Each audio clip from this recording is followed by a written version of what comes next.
Hi, everyone. My name's Lucas Mack, and welcome to another episode of the Golden Rule Revolution, where inspiration and purpose come from treating people like people and nothing less. My friends, my brothers, my sisters, my tribe, my family, fellow humans, hello, and welcome to this episode. I'm really excited to bring it to you. I have Jennifer Watson on again. She was on an earlier podcast, and I absolutely loved having her on. I wanted to get her back on, especially during this time of this world lockdown, shutdown, slowdown, and this time to really get grounded in love, to expel fear from within us, to expel the darkness from within us and invite love and invite light inside us. This is the time, friends. Look, I really feel that I was called to start this podcast called The Golden Rule Revolution because it is revolutionary in this world to treat people like people, to not see them with a label, a Democrat, Republican, a title, gay, straight, black, white, all the gender stuff. It's human beings with breath in their lungs. This is what we are called to love people and to look beyond the outer layer and facade and image and look at the heart and love people. Brothers and sisters, welcome to this episode. I'm really excited to bring it to you. So here we go. So, sister, we're in the midst of the coronavirus pandemic, world changing, shifting event that we're finding ourselves in, but yet we're rising, we're inspiring people, and you especially are working, I know, with a lot of people. How are things going? Lucas, I think I'm like anyone. It's really interesting that a lot of listeners think that all of us practitioners, thought leaders are like these Supermans and Wonder Womans all the time. And I really want to get that first and foremost out there to everybody. We all have our fear moments. We all have our different things that we're in fear of. And the complexity of this and what it's bringing out of people is there's so much beauty too. And I really want people to feel supported in feeling the highs and the lows, feeling grateful, feeling sorrow, feeling motivated and empowered, and other times not. But my hope as we talk today, Lucas, is that people can understand it's okay to feel all the emotions, but that there's information out there to support you emotionally, spiritually, physically. There's information out there to help you become abundant in health right now, to help you become abundant in wealth right now, to be great in relationships right now. And I think for me, I would say I've been through all those emotions, and I get my listener. I get it. And I am being pulled back into my original grassroots, Lucas. And, I'm a speaker and coach now, a health and leadership coach, but I'm a practitioner by trade. And I get to connect with people and help optimize their health, help optimize their immunity. And I see all these ups and downs, the fear moments, the empowered moments. And I want everybody, first and foremost, to know it's okay to feel all of it and celebrate all of it. And I think when you process it that way, you can then really get to the empowered state more quickly. And I will say that's been my journey as a practitioner and a coach over the last couple of weeks, and with my own journey, is being okay with some of the fears that have come up in my life that have been triggered from my past, as well as helping those through theirs, is honoring and being very empathetic, but then giving them tools to say, we are epic human beings, Lucas. This is not me calling out woo-woo and weird statistics. I mean, from the beginning of time, we have history from 9/11 to other pandemics, from health plummeting to wealth plummeting. And when we get in fear mode, and even me, we get really laser focused. And that's what I've seen more sometimes. And what I've been able to do this week is support myself with other people supporting me and support others to get off the cliff and look at how we've risen from financial destitute, supposedly. Yeah. We've risen from health destitute, supposedly. And that's my hope right now for people. And I can give you the tools to do that, in particular in health at this time, because that's my experience. That's my space right now. And I'm honored to be there to support people in that way. Absolutely. That's beautiful. Isn't it true? If we don't have our health, we don't have anything, right? We don't. We don't. And I think, and what I love about what I do for a living is I've known that for a while, that if you don't have health, you don't have anything, and it affects everything in your life. And you know this, Lucas, and it is happening. I have a summit that we've had to put on hold that's Yeah. about health, leadership, and relationships. But one of the core things I talk about is your health, mentally, emotional, spiritual, whatever is struggling in your world. And all of us are struggling on all those levels right Yeah. now, right? And we're Right. all getting an acute awareness of, if we don't have that health, how can we make good decisions in wealth? How can we make good decisions in relationships?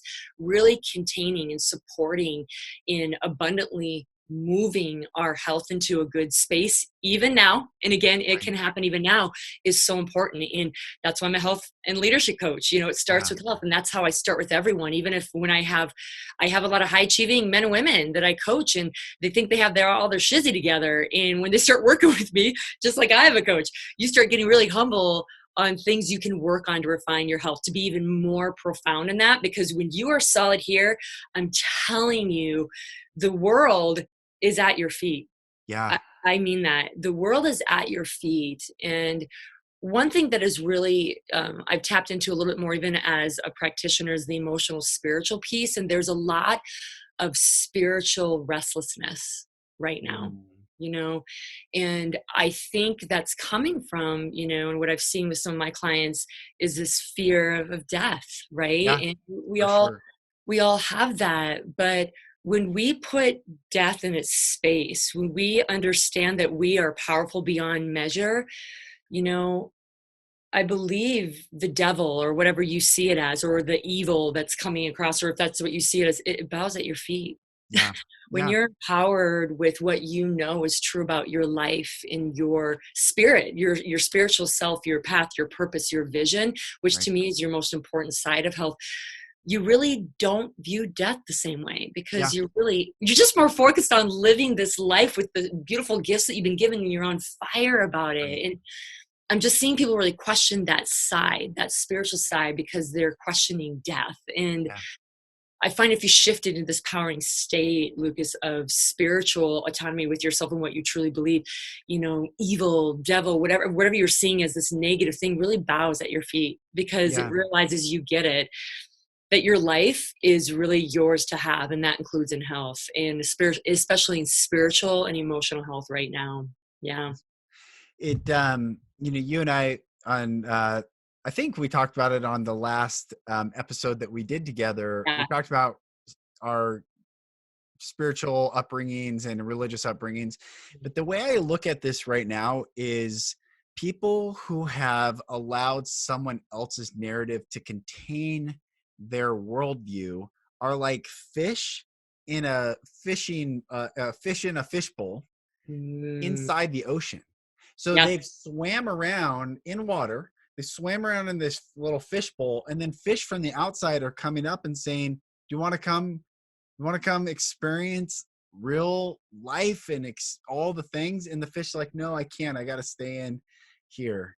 Mm, And the ones that dare to come out of the fishbowl and actually explore yes. the ocean, Yeah. yes, there might be predator fish, quote unquote, in that Yeah. analogy of the ocean, but Yeah. that is truly what that fish was created to do, was explore and Yes. to face Yeah. death. Mhm.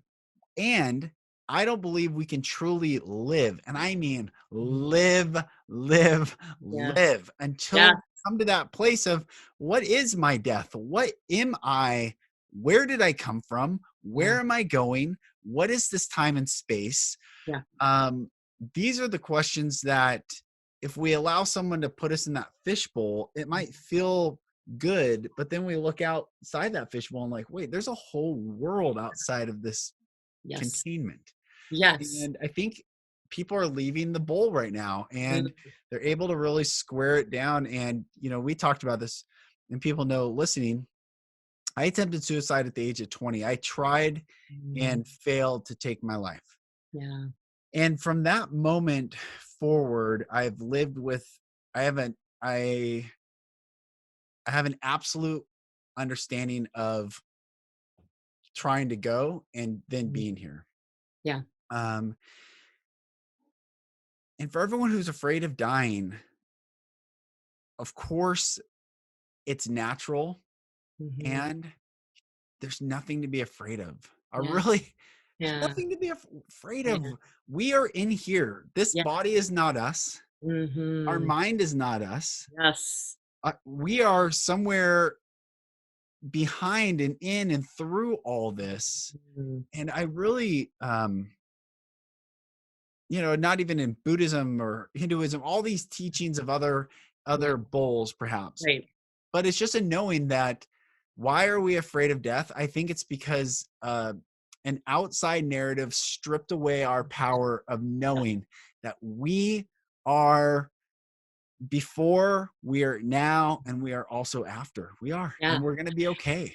And you know what? I love what you're saying because we are so brainwashed by narratives. And Yes. I am literally rereading this book. I love this book by Napoleon Hill, Outwitting the Devil. And he Hmm. talks about, and by the way, I love my Christian friends. I love you all. So when I Yes. say this, I really want you to understand this. In this book that he's being interviewed, the devil's being interviewed, and one of the things that he's being interviewed about, like, the church talks about brimstone and fire and being so afraid of you, and he's like, I love it. Yeah. I love it. You keep feeding that. And he's like, why? And he's like, because when people are afraid, they won't use their mind to realize they are much more powerful than me. That's right. I was like, boom.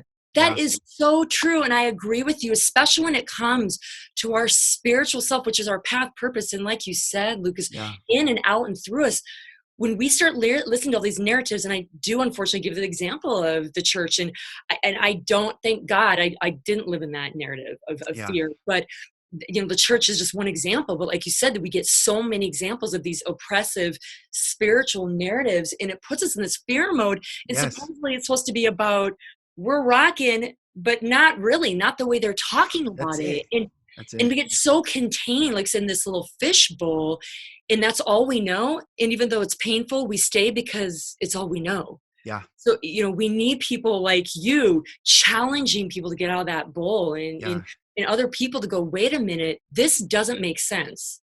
So I love that you said that. And I think we have to be willing, especially right now, to challenge that. I'll just call it spiritual narrative, because to me, and that is my opinion, like I said, this is my physical being, but compared to my spiritual, my soul self that goes through me, around me, and in me and connects with the world, Right. that's what I care about. And if I feel like I'm being cramped in and afraid of my own spirit, my own life, my own death, Right. there's a problem with that. Then I'm in the bowl. Then I Yep. need to look at going out. So I honor you for saying that, Mm. because I 100% agree. And I just thought that was so interesting from that book, Lucas, because I'm like, oh my gosh, Yeah. that's true. People are kind of like, he's like, I love it. Keep being afraid of me, because it Yeah. makes you keep from thinking that you're actually a lot more powerful than me, that And you're more powerful than death. this is what's so interesting too. And I used to run a ministry. I was on staff of ministry. I am not attacking anyone, nor people can believe whatever they want. Right. Period. Fine, good, and perfect love casts out all fear. Yes. So if there is fear, then there is a lack of perfect love. That's logic. Mm-hmm. That's Totally. just logic. That's a valid argument that perfect love, because love and fear are also synonyms for light and darkness. So darkness is not a thing. It Right. exists in the absence of light, and fear Yeah. is not really a thing. It exists in the absence of love. And this is the global, if the old Christian narrative and Mhm. religious narrative of like bring a revival, God, like the third great awakening, how Yeah. did they think that was going to come? Mhm. Like just like people coming to the churches that they built and singing the same songs. If we're talking about a soul leveling, humbling, knees to ground, really wrestling with the greatest questions and truths and lies and all existence. Totally. How do you think that's going to happen? It's going to happen when God sends, if you have this worldview, Yeah. or allows a global virus to literally wipe the world to its knees in fear. And then those who can face the trauma and who have dealt with trauma and are able to work through that, show other people the only way out is through. Go through the fear. And when you're in that darkness, say, I am the light, and watch what happens. Look, Jesus didn't qualify to anyone listening. If you believe this, you are the light of the world. If you do this, you're the salt of the earth. He just said, you are the light of the world. Yes. You are the salt of the earth. And he said, salt that has lost its savor is good for nothing except to be trodden under the foot of man. Meaning, salt was the way they created asphalt on roads because it absorbed the moisture. So it created a crust for people to travel on. So even if salt, quote unquote, lost its flavor, it still was a conduit of travel and communication. Those that choose to step into their power and connect, like you and I are connecting, to reach out and check, that is what being salt and light is all about right now. Oh my gosh. And I love that. It's so true. And when you're forging your way through fear and getting to that love piece, that is your higher intelligence. Yes. That's when you start, all of a sudden the saran wrap is off, or the contacts or glasses are on. You're like, holy shizzy. I'm actually seeing things for the first time, like holy begonias. Like this is amazing. And when but we have to be willing to take that step. Like you said, it feels scary, but what I see people, they're not only afraid of taking that first step, but I feel like with your original point of staying in the bowl, that they're afraid of being criticized too. Yes. That's a fight or flight moment for people, is they're like, well, if I go outside, what my people, family, friends. And I've even had that. With some things that I've said that I believe, I've taken some heat, but I know when I step into that, I'm doing all this momentum for people to connect and see that they can step into it. And if I have to take a hit, help people actually step into it. The first step, the jump off, the cliff, so to speak, the first word or sentence you say. I mean, think about that, Lucas, when you speak. Like, I don't know if you're like me, but I'm nervous, but in a good way. Like, I want to be present. I want to give. And when I get that first sentence out, and I'm afraid, but I'm like, I know what I'm giving to people. I'm giving it in love, and I'm giving it in truth. And if one person or 500 get it, and then they take the next step with what I'm saying today. So once I get that first sentence out, because I'm doing it in love. I'm afraid. I'm a little nervous. I'm like, am I going to be criticized? Am I going to say it right? And I use it because I'm a speaker. But when I finally take that step in fear, I'm doing this in love. I know the fear that I'm fearing is BS, by the way. I'm going to do this in love because I need to serve. I need to use my gifts to serve the world. And once I get going, you guys, if you tap that first domino, I say that to all my clients, whatever you're afraid of, tap it into the direction. Go that direction. That's so good. Yeah, that's a great analogy. I love that. Yeah. Yes, it's great. And another thing I would say too, Lucas, for us to feel that we can spiritually move forward and not be afraid anymore, we have to be willing to not need someone else to agree with us. What I'm finding, and what I'm finding, and I'm going to use myself as an example. Okay, everyone, we are leaders, but I got triggered this week. I have a belief of how we can move through this, and someone didn't agree with me, and it triggered me, and I was like, no, and it made me feel bad, and I had bad feelings, and I'm like, it made me feel sad, and then I had to step back, like, why am I letting someone else take my power? Yeah, give your power away. Right. Yeah. Right. Their path, their purpose, their journey. I got to honor where they're at, just like I have to honor where I'm at. So when I was willing to see what was triggering me and know I just need to work on myself and what it was that was really needing to heal in me, because we all know when we're triggered, it's usually something that's healing us. Yeah. I was liberated within 10 minutes. I wasn't triggered anymore. I wasn't angry. I wasn't angry that someone didn't agree with me, and that my continued healing, my continued, by the way, abundance. And yes, you guys, you can have abundance right now.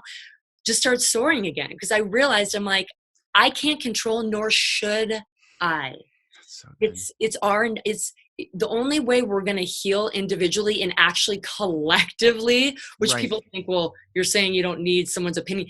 We need our community, but you don't need someone else to heal your story, Right. to heal your fear. That's You have right. to take care of that. And then That's you right. connect and go as a community. Yes, we need each other right now in as limited way as we can. I know with just a social distancing right now, but I do believe that. And I've seen that come up a lot where people are getting these emotional, I call them squiggles, Yes. from other people and other beliefs from other people. And it's triggering them and they're venting and dumping about it. And once I get done coaching, they're like, this is actually about me. And I just need to control this. And now I'm feeling empowered and I got to honor them where they're at and we're good. Boom. That's right. That's You right. know? That Right? it's so this time right now is I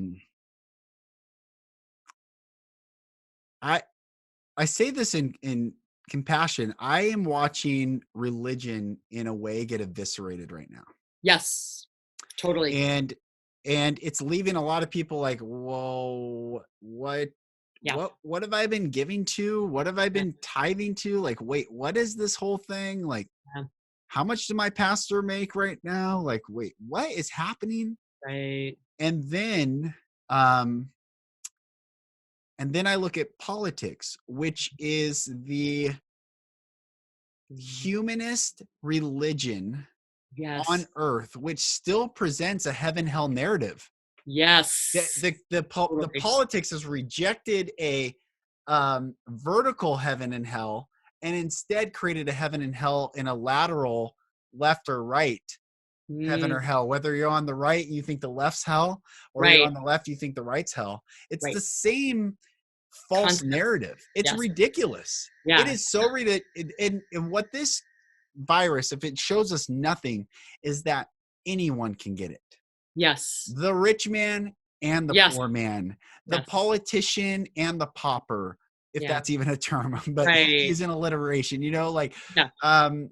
anyone, we're just human beings and we're as strong and as alive as the breath in our lungs. And as soon as that breath goes out, Yeah. what were we standing on? Were we coming from a place of love, or were we coming from a place of command and control, fear, hoarding, and then at the end, like, well, what did that person do in their life?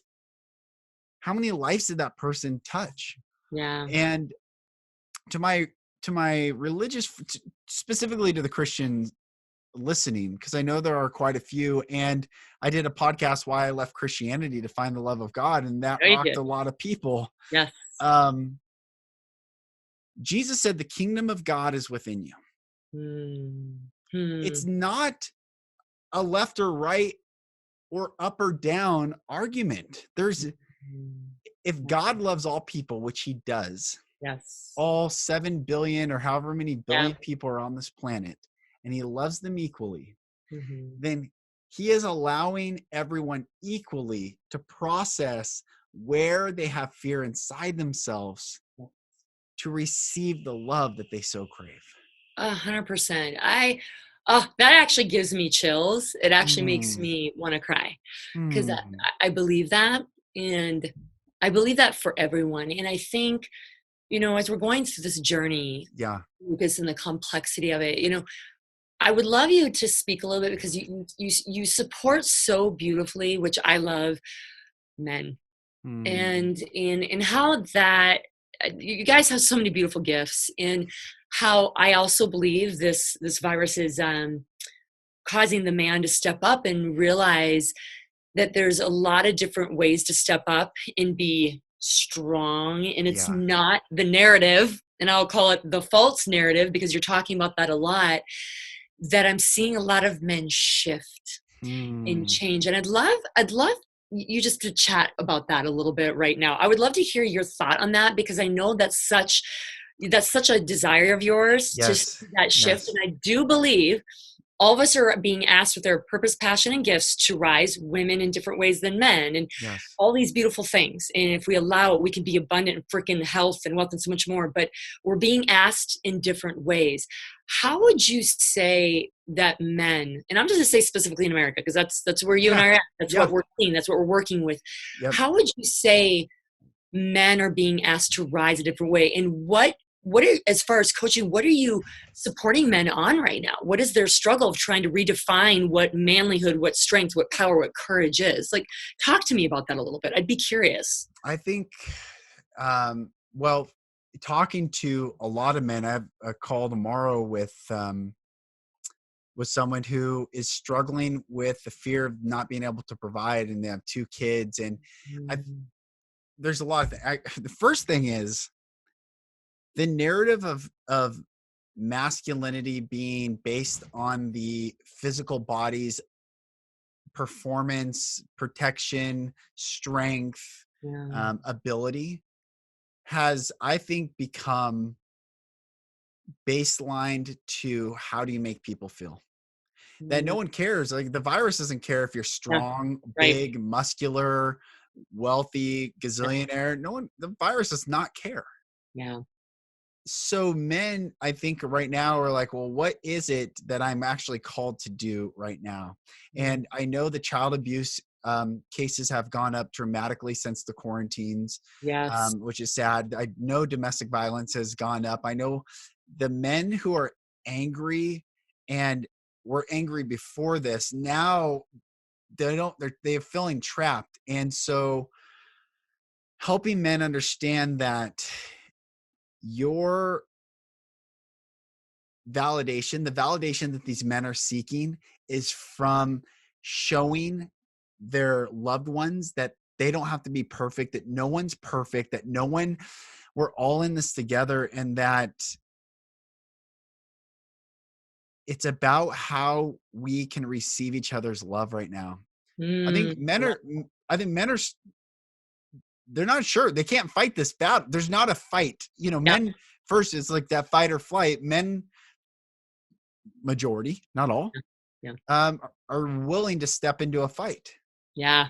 But how can you fight something you cannot see? But Yeah. it's no different than fighting the fear and actually standing in that place of like, wait, I can't see fear either. Yeah. I love it. I love it. So And I don't have a clear answer so yeah. much as it's bringing men down to this very baseline. Wait a minute, how am I making people feel right now? Yeah. And that, I think a lot of men that I've connected with, when they're like, I can't provide supposedly kind of financial right now. I lost my job, Yes, so to right, speak. right. I can't fight this virus because I can't punch at it. Yes, So they're so at baseline. Like I always say, rock bottom is a great place to start and a great place to learn. And I think what you just said is so true. Wrapping around what we were just talking about, all you can do right now is show your love, yes.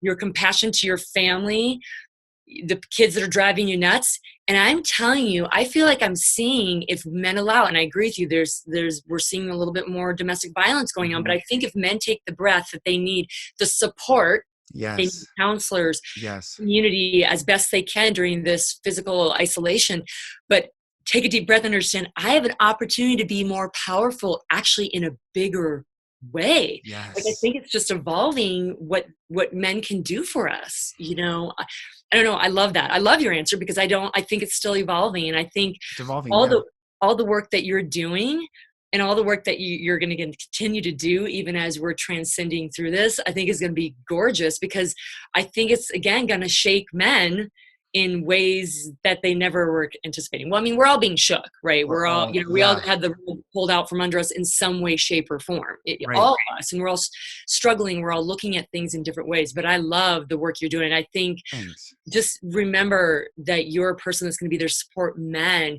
to really rise in their beautiful gifts that have nothing to do with physically hitting someone, Yes, that's have right. nothing to do with battling and bringing the money to the table or the bread to the table, so to speak. So Right. I think we're evolving in that way, and I love that. And women are honoring that because I've talked to some friends Mm. where they're seeing a different side of their brother, their husband, and it's a beautiful thing. And there are a lot of beautiful things that we're seeing, Yeah, right? There, there yeah, really are. There's a lot of sadness, there's a lot of fear, but there's so much beauty. Um,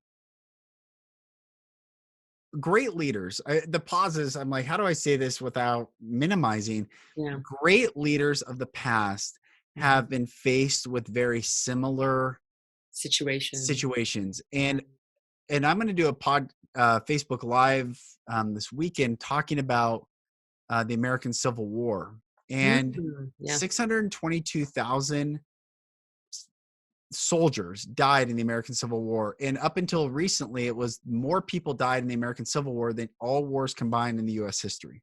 Wow. And that's in not even a fully formed country.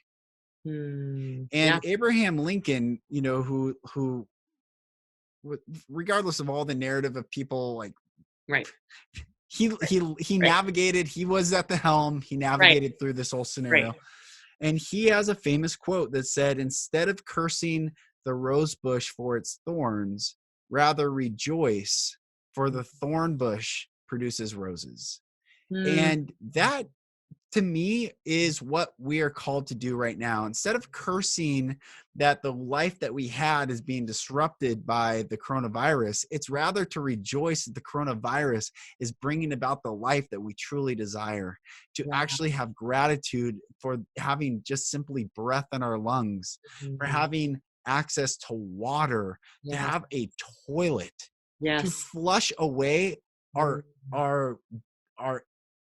excrement and all that. I mean, that, come on, people. Yeah. Let's be grateful for the fact that we are sitting on cushions and not dirt. Right. We have lost perspective, and this is bringing back perspective to humanity. 100%. 100%. I would totally agree with that. And what I've seen some of my colleagues and friends that had to put their work on the back burner and financially be a little bit stressed, they've started serving. They're giving food to the people on the front line at the hospital. They're connecting, supporting other businesses that are alive and well. And guess what? That stuff is coming back to them. Yes. It always does. It always right? does. So I agree. Changing perspective and be so freaking grateful right now. But if you aren't able to work right now, you guys, go out and serve. And I'm telling you, you'll find connections, and all of a sudden the person might even have a creative idea of the way that you can help support them or make money. Work on yourself, and creative things come your way of other ways to even make money. Like I feel like, other than gratitude, we really, when I've ever had, issues with depression or severe fear, the first thing I literally think about, who can I serve today?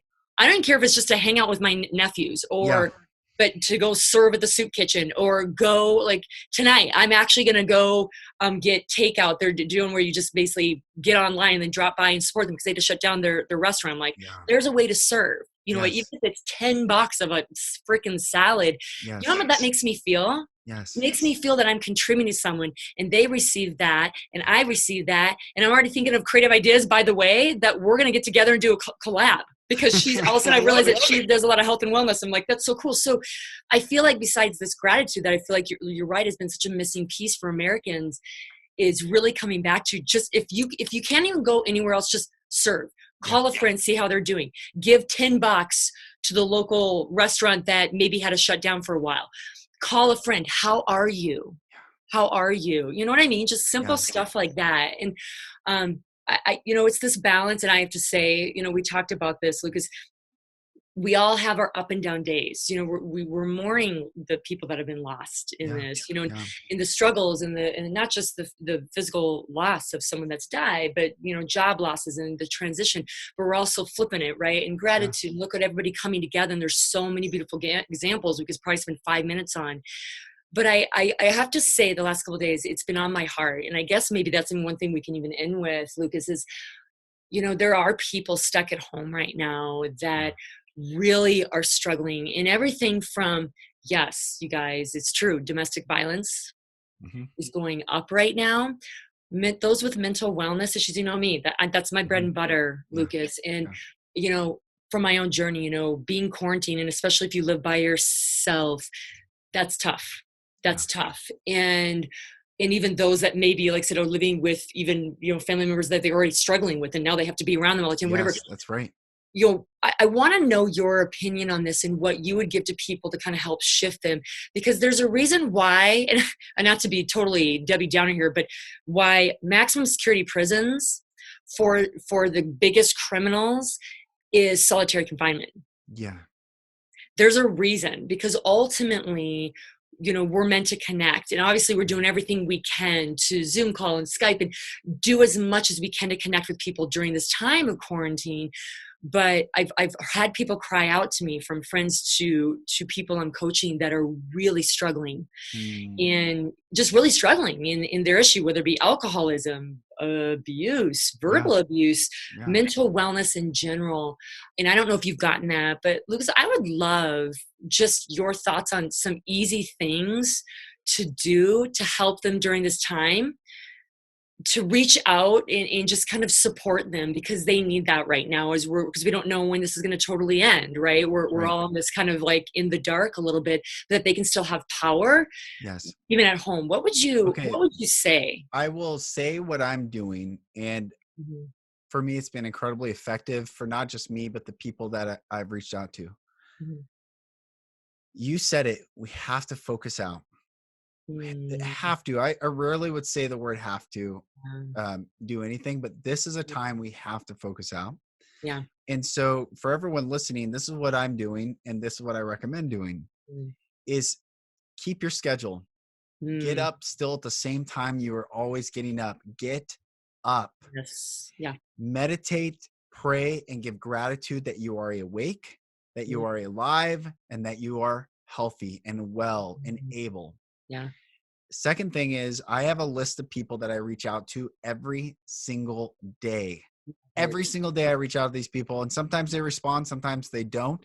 This yeah, one guy I know who's going through a lot right now, has not responded to 3 text messages in a row. And so I just sent him a gif of a cat like waving, and just to let him know I'm thinking of him.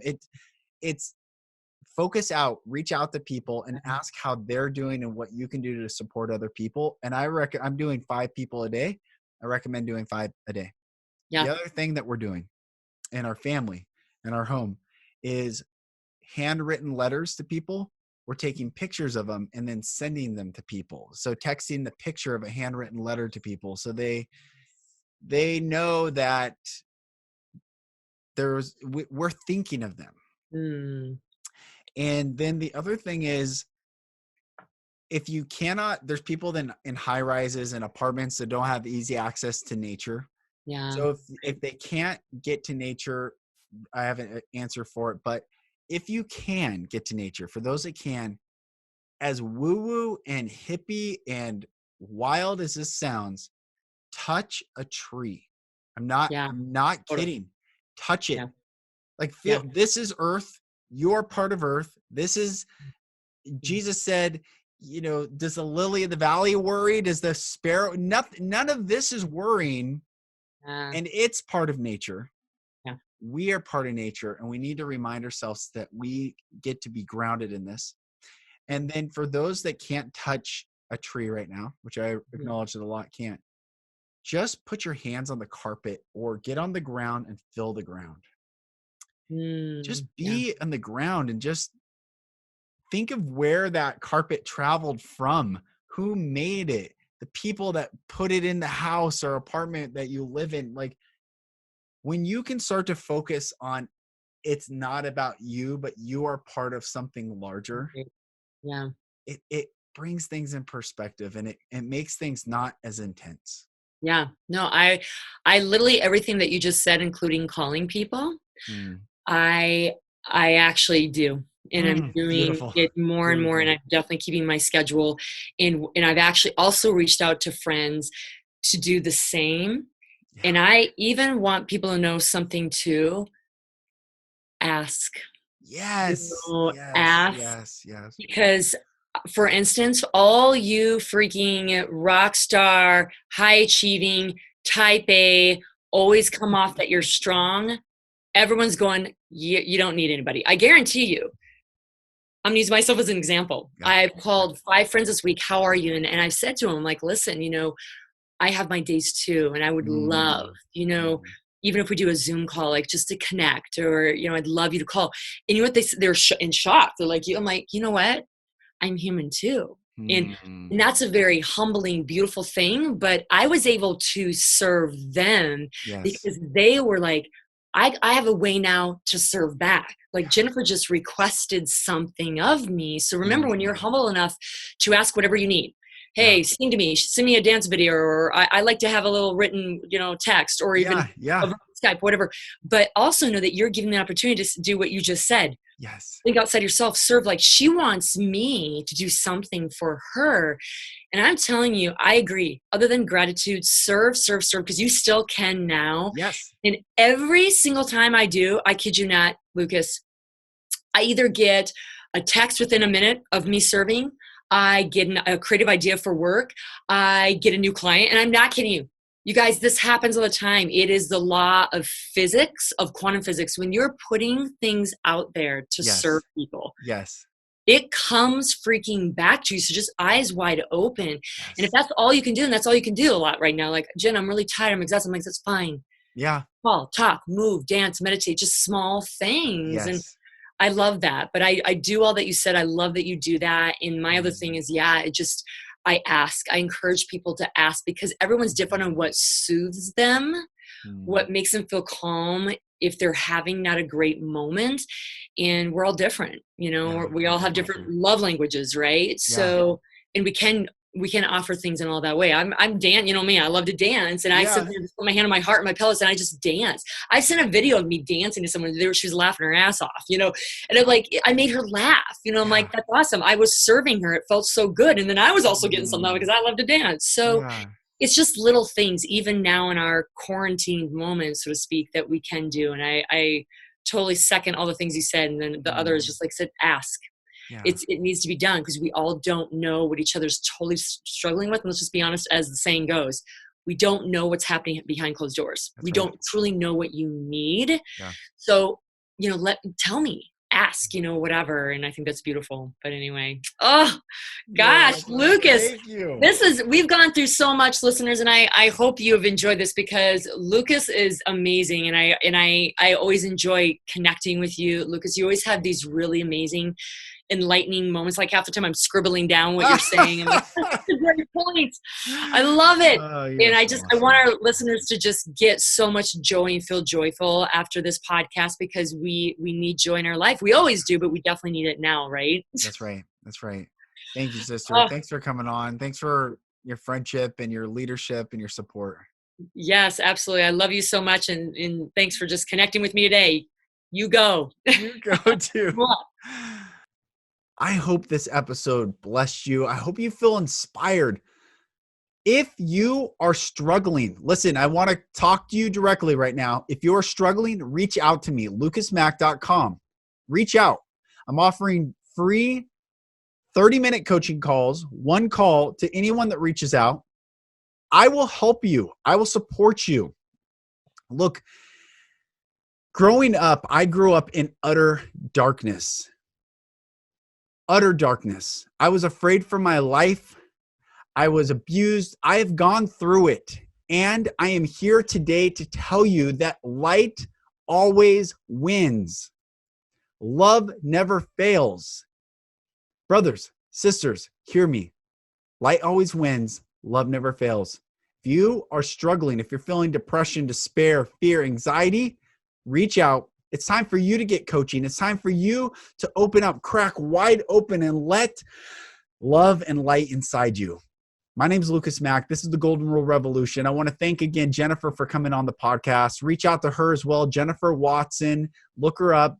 She's an amazing coach, an amazing leader, and I'm really thankful for her. Thank you for joining this episode. Look forward to next week's episode. It's going to be really powerful with Johnny L. Sasser of the Art of Masculinity. We got big things coming. I also want to give you a heads up.